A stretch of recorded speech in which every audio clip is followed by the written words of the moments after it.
संजय गौर sir जी sir का एक स्वागत करें। तालियों से स्वागत।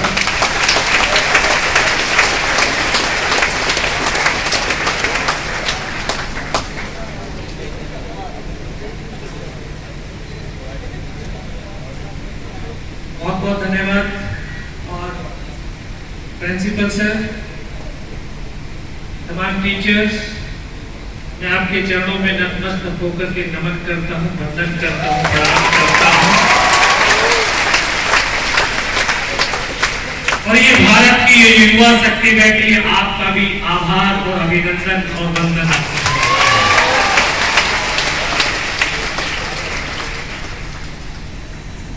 जय हिंद।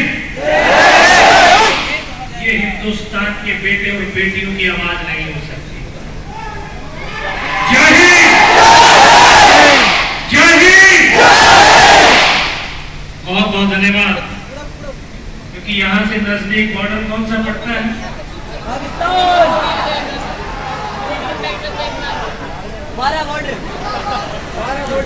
पाकिस्तान में नजदीक बॉर्डर है और पाकिस्तान तक ये आवाज पहुंचनी चाहिए कि कोटा के अंदर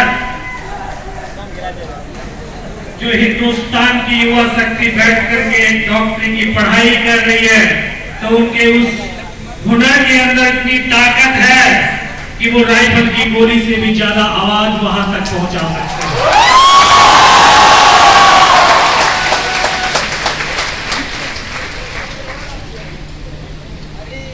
आपने सपना देखा होगा या आपके माता पिता ने सपना देखा होगा कि मुझे डॉक्टर बनना है या मुझे डॉक्टर बनाना है अपने बेटे और बेटी को।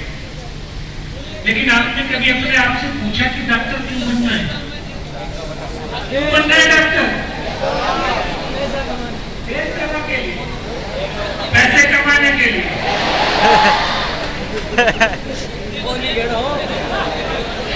किस लिए बनना है? देश सेवा के लिए। दोनों होने चाहिए, पैसा भी चाहिए और देश सेवा भी चाहिए।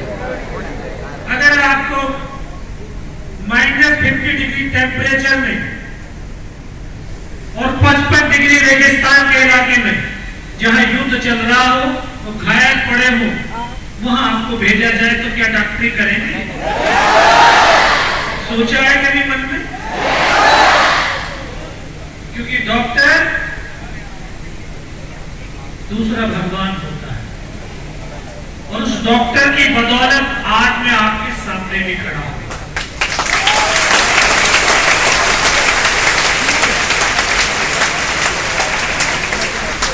अगर आपको ये क्लियर है कि मुझे डॉक्टर क्यों बनना है और डॉक्टर बनके करना क्या है, तो आप अपने लक्ष्य को आसानी से प्राप्त कर सकते हैं। क्योंकि मैंने भी 6th क्लास से सपना देखा था, सपना आप भी देखते हैं और सपना देख करके आप यहां तक पहुंचे हैं। लेकिन सपनों को जीना शुरू किया क्या? नहीं। जब सपनों को जियोगे नहीं तो सपने पूर्ण कैसे होंगे? देखना बहुत आसान है लेकिन जीना जिया किससे जाता है? हृदय से, आत्मा से। क्योंकि सोल एक परमात्मा का अंश है, उस ईश्वर का, उस अल्लाह का, उस वाहिगुरु का अंश है, जो इस शरीर के अंदर इस शरीर को एक हथियार बना करके इस्तेमाल करती है, एक साधन बना करके इस जीवन के सफर को पूर्ण करने में मदद करती है। कि हम सपने देखते हैं लेकिन सपनों को जीते नहीं है। मैंने सपनों को जिया था, 6th क्लास में जिया था कि एक फौजी बनना है और एक युद्ध लड़ना।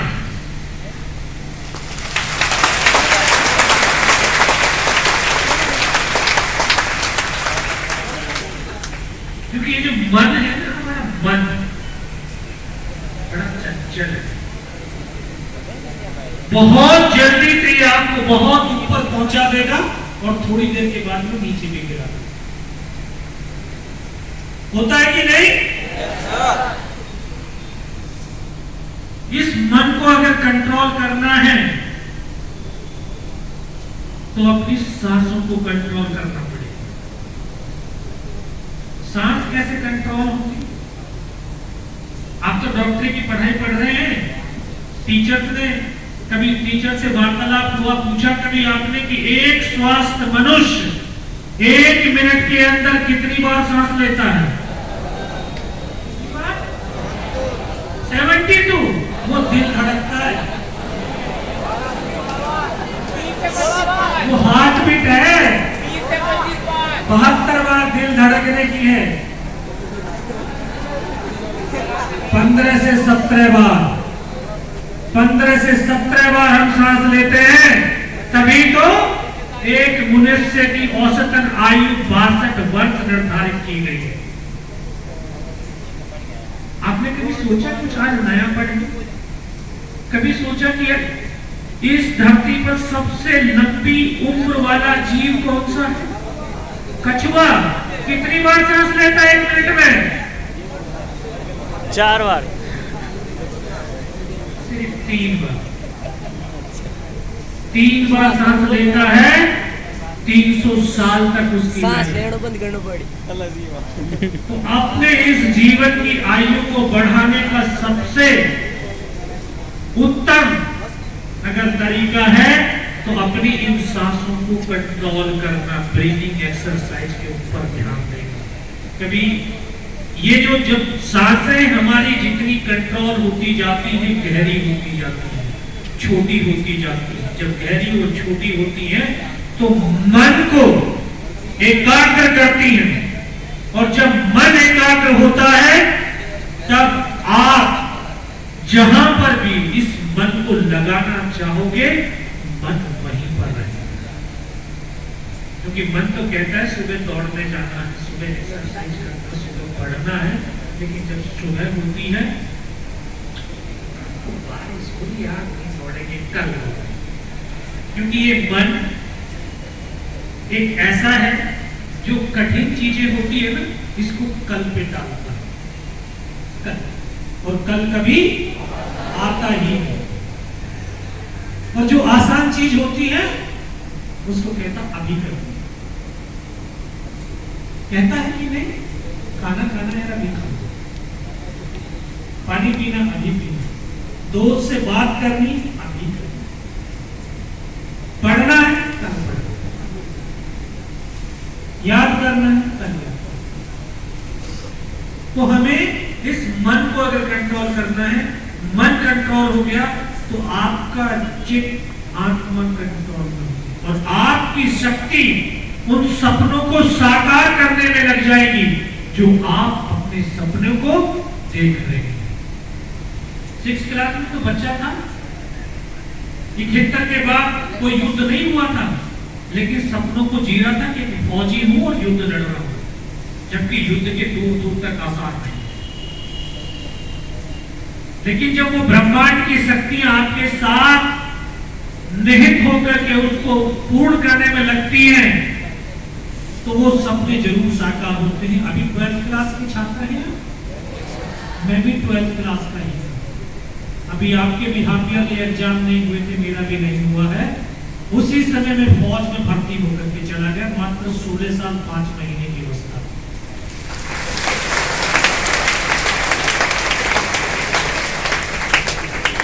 जिस तरह से आज अपने सपनों को पूर्ण करने के लिए आप यहाँ पे एलन के अंदर ट्रेनिंग कर रहे हैं कि नीट क्लियर हो जाएगा, MBBS करेंगे, फिर आगे कुछ बढ़ेंगे, उसी तरह से एक सिविल बच्चे को फौजी बनाने के लिए ये जो ट्रेनिंग सेंटर था, उस ट्रेनिंग सेंटर, वो ट्रेनिंग एक आग की भट्टी होती है, जो आपको भी यहाँ पे महसूस हो रहा होगा कि 6 घंटे की एकेडमिक क्लास और 18 घंटे रूम का पढ़ाई, दिमाग पक जाता है।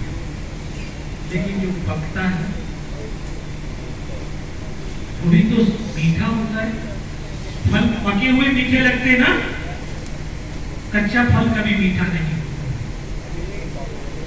तो उस आग की भट्टी में 9 महीने तक हमारे शिक्षकों ने उसमें सुखाया भी है, आग में पकाया भी है, तब जाकर के 9 महीने के बाद एक सिविलियन बच्चा एक फौजी सैनिक के रूप में बाहर निकल करके आता है। क्योंकि सैनिक जब वर्दी को पहनता है तो वो वर्दी 140 करोड़ हिंदुस्तानियों का विश्वास और भरोसा होता है।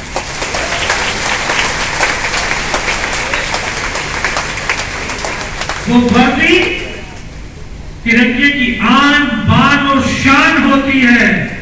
आप अपनी थैंक्स की ताकत नहीं समझते। आप किसी एक सैनिक को अगर थैंक्स बोलते हैं तो आपके एक थैंक्स के ऊपर वो जीवन की हर सांस को और लहू की हर बूंद को पल भर में कुर्बान करते हैं।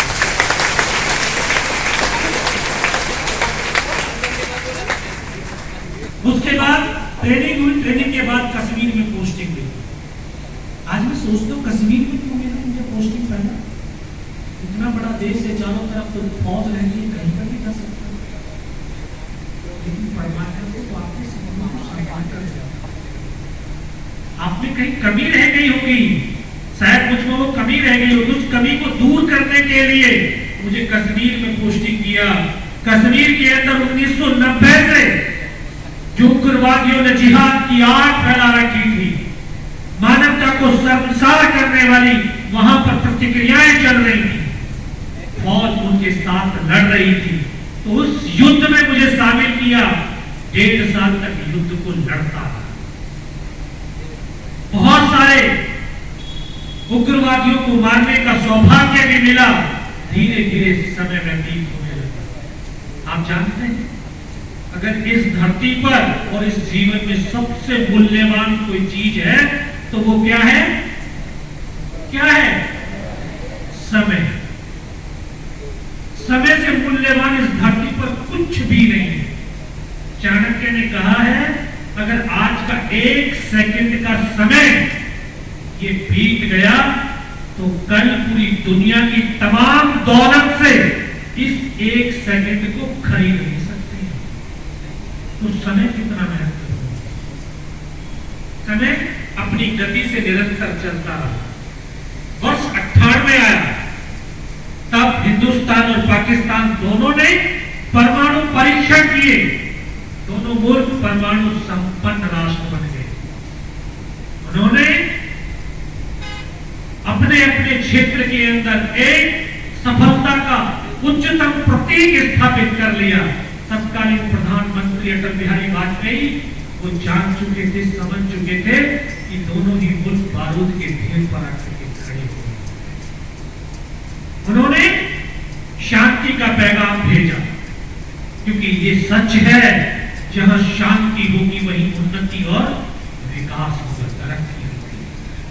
समझौता एक्सप्रेस, लाहौर बस यात्राएं, तमाम तरीके अपनाए गए ताकि मानवता एक सही पटरी पर पहुंचे और विकसित हो सके।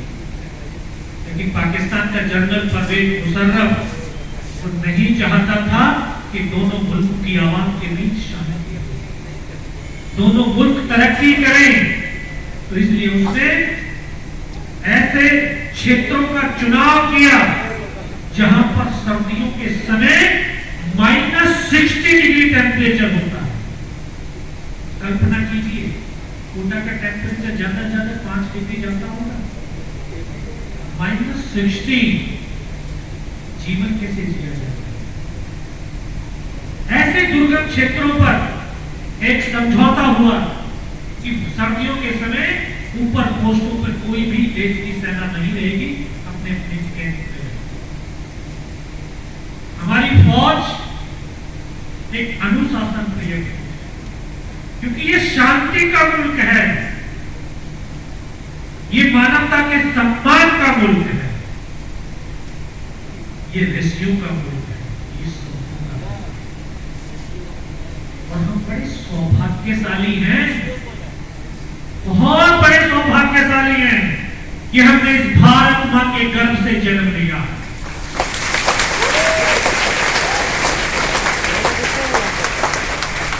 क्योंकि ये धरती जप की, तप की, ज्ञान की, विज्ञान की, पुरुषार्थ की, परमार्थ की, वीरों की, वीरांगनाओं की धरती है। इस धरती ने, इस भारत मां ने एक शीश मांगा है तो हमारे बेटे और बेटियों ने लाखों शीश दी।